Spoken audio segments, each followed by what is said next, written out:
안녕하세요. 지게책입니다. 제가 오늘 소개할 책은 최은영 작가님의 밝은 밤입니다.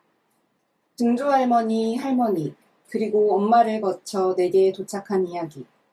소설의 화자인 주인공은 32살 지연. 이혼을 한 뒤 희령이라는 도시에 있는 천문대의 연구원 채용 공고를 보고 서울 생활을 정리하고 희령으로 내려오게 됩니다. 남편의 외도로 인해서, 남편의 실수로 인해서 이혼을 했지만 지연의 부모님은 김서방이 착했다, 남자가 한번 바람 피웠는데 이혼해라니 말도 안 된다며 이혼을 결심한 지연에게 더 큰 상처를 줬었어요. 그렇게 도망치듯 희령이라는 도시로 와서 한 아파트로 이사를 합니다. 그러던 어느 날 아파트 엘리베이터에서 한 할머니를 만납니다. 오며 가며 한 번씩 얼굴을 마주쳤던 그 할머니는 자신이 가지고 있던 사과를 하나 건네며 손녀를 닮았다고 말을 합니다. 할머니가 손녀의 이름을 말합니다. 손녀 이름이 지연, 딸 이름은 길미선. 네, 지연의 할머니였습니다. 그렇게 10살 때 이후 한 번도 뵌 적 없던 할머니를 같은 아파트에서 만나게 되는 지연. 현재 할머니와 엄마가 무슨 일 때문에 왕래 없이 지내는지도 몰랐고 이렇게 희령에서 할머니와 단둘이 재회를 할 줄 몰랐던 지연은 처음에는 어색했지만 할머니는 크게 부담스럽지 않게 다가오셨습니다. 자연스레 아파트를 오고 가며 마주쳤고 할머니는 할머니만의 생활을 했습니다. 동네 할머니들과 봉고차를 타고 다른 마을로 농사일을 도우러 가는 노블 나가시기도 했고 장을 보고 노인정에도 가고 그러다가 엘리베이터를 같이 탔고 가던 중 얼떨결에 날짜를 잡고 할머니 댁에 식사를 하러 가게 됩니다. 그렇게 둘은 자연스럽게 20여 년의 시간을 건너 천천히 가까워지고 할머니는 할머니의 할머니의 이야기, 증조할머니의 이야기를 들려줍니다. 삼천이라는 동네에서 백정의 딸로 태어난 증조할머니. 당시에는 노비보다 더 천했던 게 백정이었어요. 가만히 있어도 욕을 먹고 돌팔매질을 당했고 천한 취급을 받던 증조할머니. 그러다 엄마가 아프자 증조할머니는 기차역에 나가 옥수수를 팔아 생계를 유지합니다. 시대는 일제강점기였어요. 일본군들이 결혼 안 한 처녀를 정신대로 끌고 간다는 소문이 돌고 있을 무렵 증조할머니도 시집을 가지 않았었기 때문에 끌려가기 일보 직전이었는데요. 그때 모두가 평등하다는 천주교 사상을 숙명처럼 따르고 있던 증조할아버지가 나타납니다. 증조할머니의 백정의 신분 따위는 아랑곳하지 않고 그녀와 혼인을 하기로 한 증조할아버지. 그렇게 병상에 있는 엄마를 두고 정신대에 끌려가는 것을 피해 증조할아버지를 따라 삼천을 떠나 개성으로 시집을 가게 된 증조할머니의 이야기가 시작됩니다. 병상에 있는 엄마를 걱정했었는데 다행히 같은 동네에 살던 세비 아저씨네가 임종을 지켜주었고 얼마 지나지 않아 세비 아저씨네도 개성으로 내려옵니다. 이때부터 두 여인의 우정이 시작됩니다. 서로 살던 곳의 이름을 빌려 서로를 삼천이, 세비로 부르며 크게 의지하며 개성에서 같이 지내게 되는 두 여인입니다. 그렇게 시간은 흘러 증조할머니가 영옥을 낳았고 세비할머니는 희자를 낳습니다. 그래서 삼천이와 세비처럼 영옥과 희자도 친자매처럼 지냅니다.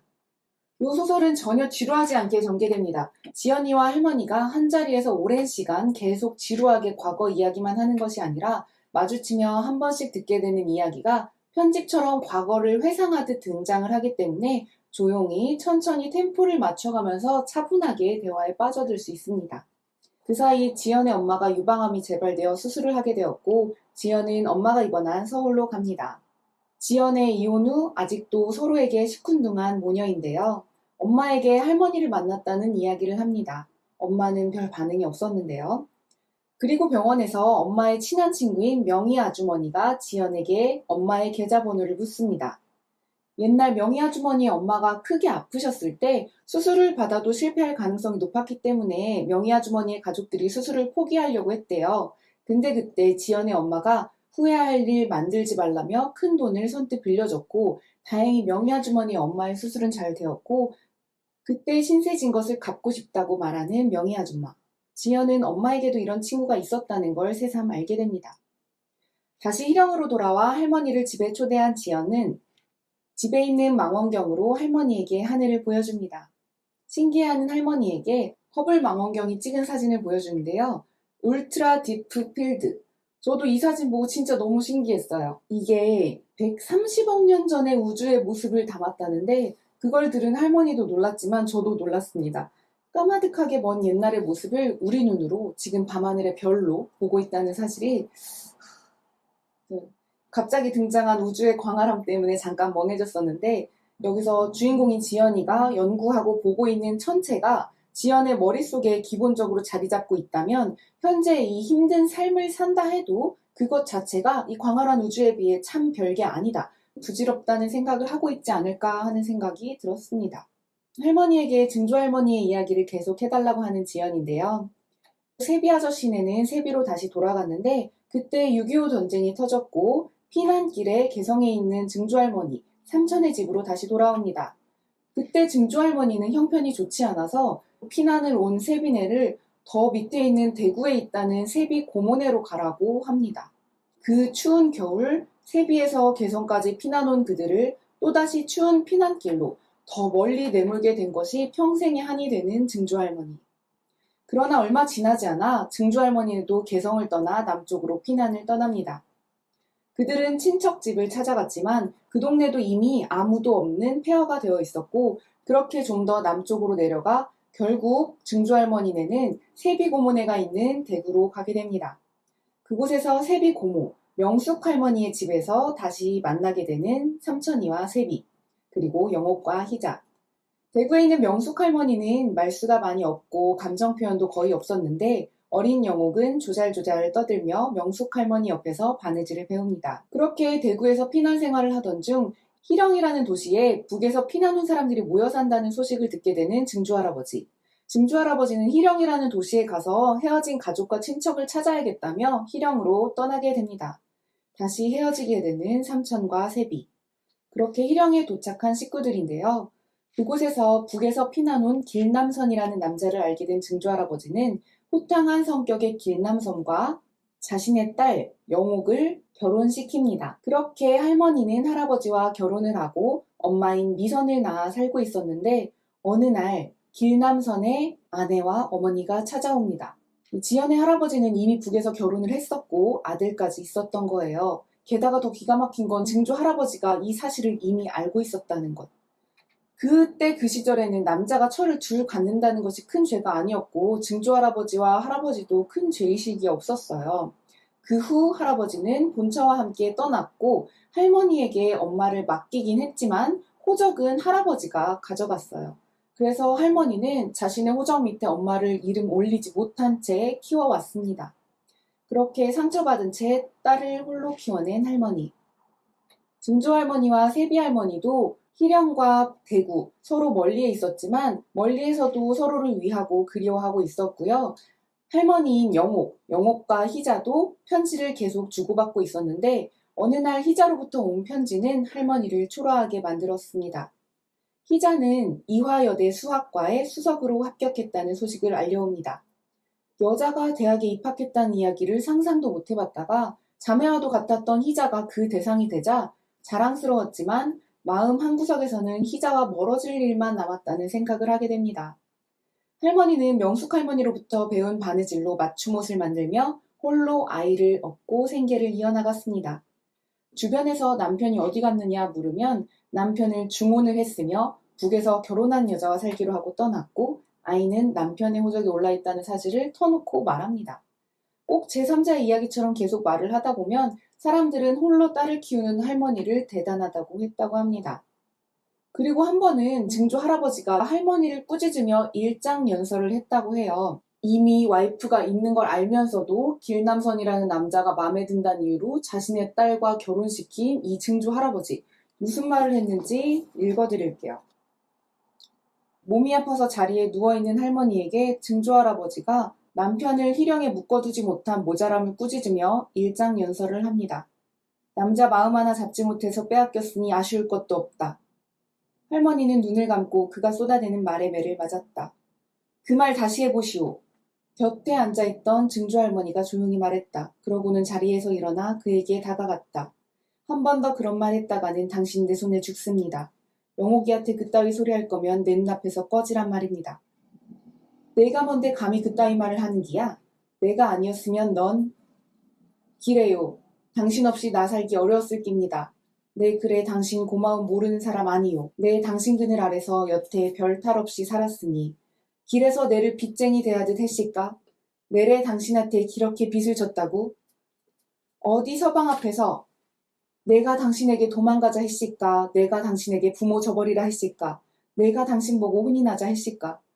그런데 왜 내를 일평생 입닥치고 살게 했실까? 내 죄가 뭐인데? 백정네 딸로 태어난 게 죄라면 내 죄를 죄로 두지 기랬어요.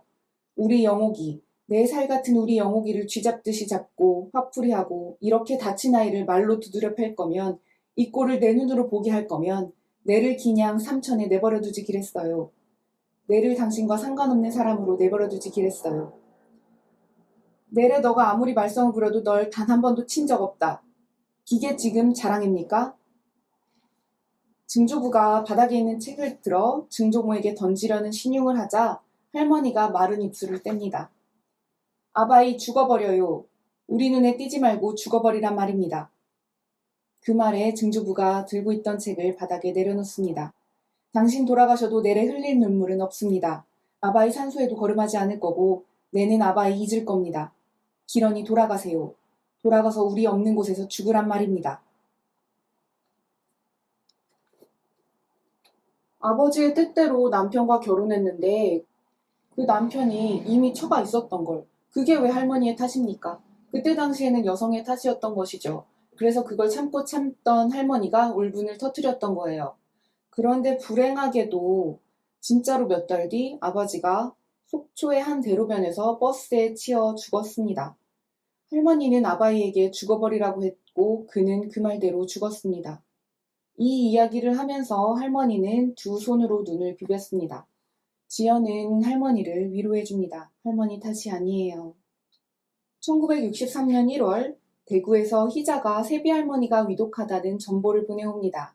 증조할머니는 짐을 싸서 따라가겠다는 할머니는 두고 세비할머니에게 갑니다.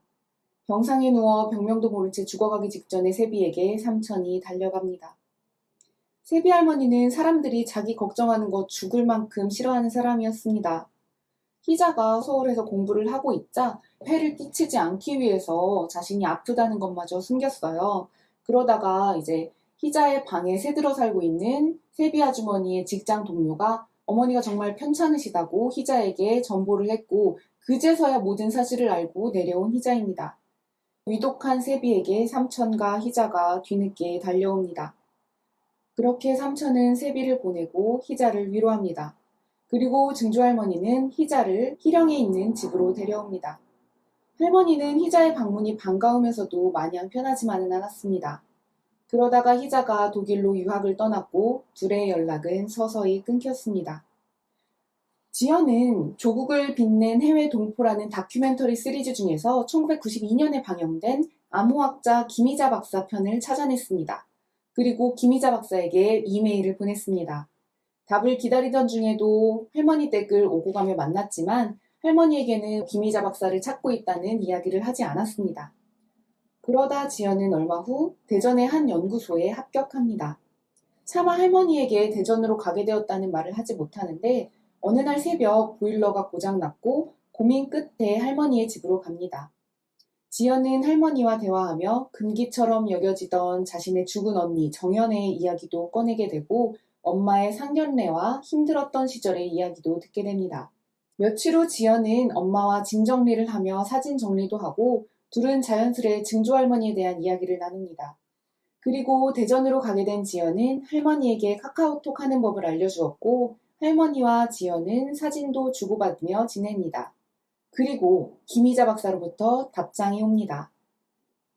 마지막 장에서는 지연이 이제 희자 할머니라고 부르게 된 그녀를 할머니와 함께 희령터미널로 맞이하러 가는 것으로 끝이 납니다. 와, 뜨끈뜨끈합니다. 정말 뜨끈뜨끈한 소설이에요. 가슴이 뜨끈한 소설입니다. 이 밝은 밤의 제목에 붙은 게 무슨 의미일지 상상을 해보기도 했는데 진짜 밝은 밤 맞아요. 따뜻한 밤이라고 해도 될 정도로 너무나 차분하고 좋은 소설이었습니다. 4세대에 걸쳐 여인들이 겪은 일들과 그 삶 속에서 깊게 나누게 되는 우정.